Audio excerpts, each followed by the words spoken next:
കഴിഞ്ഞ ദിവസം വിഷ്ണുവിൻ്റെ ബർത്ത്ഡേ ആയിട്ട് നമ്മൾ പുറത്തുനിന്ന് ഫുഡ് കഴിക്കാമെന്ന് വിചാരിച്ച് ഗ്രീൻ ചില്ലീസിൽ വന്നതാണ് കേട്ടോ. അപ്പോൾ നോർമലി നമ്മളിവിടെ വരുമ്പോൾ മെനു ഒന്നും കാര്യമായിട്ട് അങ്ങനെ നോക്കാറില്ല. എപ്പോഴും ചിക്കൻ ബിരിയാണിയും പൊറോട്ടയും ബീഫ് ഫ്രൈയുമാണ് പറയാറുണ്ടായിരുന്നത് കേട്ടോ.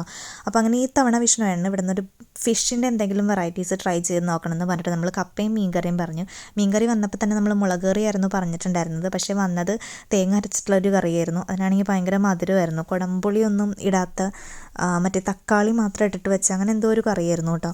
അപ്പോൾ കറി ഒട്ടും ടേസ്റ്റ് ഇല്ലായിരുന്നു. പിന്നെ ഒരു മീൻ പൊള്ളിച്ചതും പൊറോട്ടയും പറഞ്ഞിട്ടുണ്ടായിരുന്നു. അപ്പോൾ മീൻ പൊള്ളിച്ചതായാലും നമ്മൾ ഒത്തിരി പ്രതീക്ഷിച്ചിട്ടുണ്ടായിരുന്നു. പക്ഷേ വന്നപ്പോൾ സാധനം അപ് ടു ദ മാർക്ക് ആയിരുന്നില്ല. നമ്മൾ ആദ്യമായിട്ടാണ് ഗ്രീൻ ചില്ലീസിൽ വന്നിട്ട് ഡിസപ്പോയിൻറ്റഡ് ആയിപ്പോയത് കേട്ടോ. നോർമലി ഇവരുടെ ബിരിയാണി ആയാലും ബീഫ് ഫ്രൈ ആയാലും ഭയങ്കര ടേസ്റ്റുള്ള സാധനമാണ് കേട്ടോ. പക്ഷേ ഫിഷിൻ്റെ ഇത് ട്രൈ ചെയ്തിട്ട് അതത്ര പോരായിരുന്നു.